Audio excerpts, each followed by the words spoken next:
200 litre दशपर्णी अर्क तयार करण्याची प्रक्रिया पाहणार आहोत। हा अर्क 40 एकर क्षेत्रावरील सोयाबीनसाठी पुरेसा आहे। दशपर्णी अर्क हा 10 वेगवेगळ्या वनस्पतीच्या पाल्यापासून बनवला जातो। विशेष म्हणजे या अशा वनस्पती आहेत ज्यांचा पाला आपली पाळीव जनावरं खात नाहीत।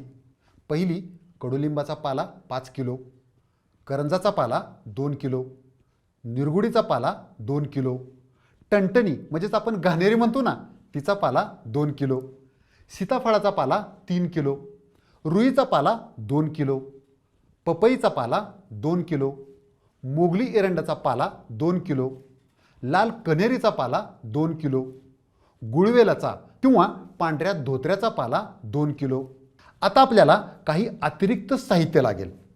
गाईचं शेण 5 किलो, गोमूत्र 10 लिटर, 200 लिटर क्षमतेचा बॅरल किंवा टाकी चालेल, पाणी साधारण 170 लिटर, मोठा खलबत्ता किंवा पाटा वरवंटा आपला जुना असतो ना तोही चालेल, हिरव्या मिरचीचा ठेचा 2 किलो, लसूण ठेचा अर्धा किलो। अर्क तयार करण्याची पद्धत, एखादी सावलीतली जागा निवडा। सर्व 10 प्रकारचा पाला हा खलबत्त्यात किंवा पाटा वरवंट्यावर चांगला कुटून बारीक करून घ्या।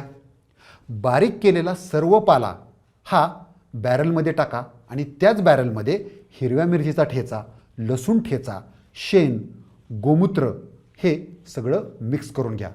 हे बॅरलमध्ये पाण्यासोबत एकत्र करून ढवळून त्याचं मिश्रण तयार करा।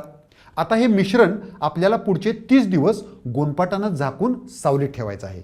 दररोज त्याला दिवसातून 3 वेळा काठीनं ढवळायचं आहे।